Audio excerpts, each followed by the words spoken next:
রাজনৈতিক দলের নেতৃবৃন্দ ছিল এবং সংস্কার কমিশনগুলো ছিল, তাদের রিপোর্ট তো মোটামুটি রাজনৈতিক দলগুলোর হাতে আছে। বিভিন্ন রাজনৈতিক দল সেগুলো নিয়ে কিছু কথা বলেছে, তার মধ্যে বিশেষ করে প্রায় বেশিরভাগ রাজনৈতিক দলই ইনক্লুডিং আমরা সহ এই বক্তব্যটি বলেছে যে আওয়ামী লীগ নিষিদ্ধের প্রশ্নে মোটামুটি আমরা সকলেই একমত। তো আমাদের যদি আওয়ামী লীগ নিষিদ্ধে ঐক্যমত থাকে, আমরা চেয়েছিলাম যে আজকের এই মিটিং থেকেই আওয়ামী লীগের বিষয়ে একটা সিদ্ধান্ত হোক, যেহেতু আরও বেশ কিছু বিষয় রয়েছে, যেমন জাতীয় নির্বাচন আগে হবে না, স্থানীয় নির্বাচন আগে হবে।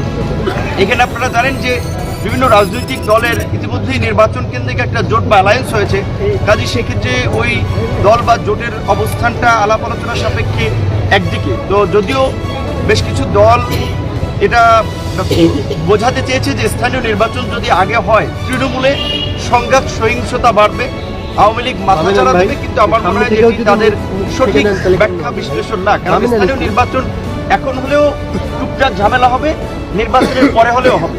বরঞ্চ আমরা দেখেছি যে গত 53 বছর ইতিহাসে নির্বাচিত সরকারগুলো যত ফেয়ার ভোটেই ক্ষমতা আসুক, স্থানীয় নির্বাচনেও তাদের একটা প্রভাব থাকে। আমরা পরিষ্কারভাবেই জানিয়েছি যে 6 মাস ধরে স্থানীয় সরকার ব্যবস্থা কার্যত অচল হয়ে আছে। এখন প্রধান উপদেষ্টার সম্ভাব্য রোডম্যাপে যদি ডিসেম্বরেও নির্বাচন হয়, তাহলে কিন্তু 10 মাস সময় বাকি আছে।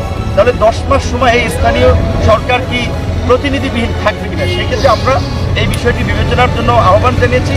একই সাথে জনপ্রশাসন সহ আইন শৃঙ্খলা বাহিনীর যে স্থবিরতা বা নিষ্ক্রিয়তা, প্রশাসনে যে ফ্যাসিবাদের দোসরদের এখনো অবস্থান, যার ফলে কিন্তু সরকার 6 মাসও আমরা দেখতে পাচ্ছি কাঙ্ক্ষিত পারফরমেন্স করতে পারছে না। বিশেষ করে স্বরাষ্ট্র উপদেষ্টা কিংবা স্বরাষ্ট্র মন্ত্রণালয়ের কার্যক্রম নিয়ে জনমনে অসন্তোষ রয়েছে, রাজনৈতিক দলগুলো সেটি ব্যক্ত করেছে। স্বাস্থ্য মন্ত্রণালয়ের ধীর গতি, এবং আমরা মনে করি যে কৃষি, এটা আমরা প্রধান উপদেষ্টার সামনেও বলেছি, কৃষি এবং স্বরাষ্ট্র এই রকমের ভারী মিনিস্ট্রি দুজনের পক্ষে সম্ভব না। বিদ্যুৎ, জ্বালানি, রেল, সড়ক পরিবহন এরকমের গুরুত্বপূর্ণ 3টি মিনিস্ট্রি একজনের পক্ষে পরিচালনা সম্ভব না। সেই ক্ষেত্রে আমরা বলেছি যে রাষ্ট্র রাজনৈতিক প্রতিষ্ঠান, রাজনীতিবিদদের ছাড়া রাষ্ট্র পরিচালনা সম্ভব নয়। যদিও এই সরকারের সামনে আমরা বলেছি, তাদের একটা প্রবণতা আমরা লক্ষ্য করেছি, রাজনীতিবিদদেরকে বাইপাস করে কিছু কাজকর্ম করা। কিন্তু আমরা বলেছি যারা 5 বছর আগামীতে রাজনীতিতে যুক্ত হবে না, প্রয়োজনে সেই শর্তে অভিজ্ঞ রাজনীতিবিদদেরকে নিয়ে আগামীর কাঙ্ক্ষিত বাংলাদেশ বিনির্মাণে উপদেষ্টা পরিষদ পুনর্গঠন করতে হবে। মোটামুটি এই প্রস্তাবনাগুলোই আমাদের জায়গা থেকে ছিল।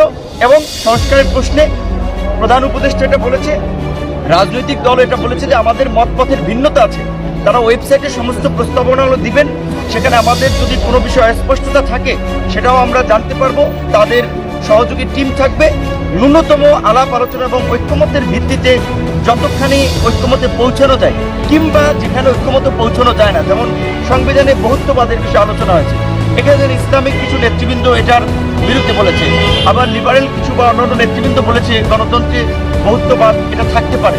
কাজে তাহলে এখানে একটা জায়গাতে পৌঁছাতে হবে। সেই আপনার বিষয়টা প্রধান উপদেষ্টার উপরে ছেড়ে দিয়েছেন যে নেগেটিভ অর্থে কর্তৃত্ববাদ নয়, কিছু ক্ষেত্রে লিড দেওয়া, সিদ্ধান্ত গ্রহণের ক্ষেত্রে প্রধান উপদেষ্টা সহ সরকারকে শক্ত ভূমিকা নিতে হবে দেশ, জাতি এবং আগামীর বাংলাদেশ বিনির্মাণের প্রয়োজনে। এই বিষয়ে সকলে মোটামুটি একমত হয়েছে। আশা করি খুব দ্রুতই অফিসিয়াল মিটিংয়ের মাধ্যমে এই সংস্কারগুলোর একটা বাস্তবায়ন আমরা দেখতে পাবো।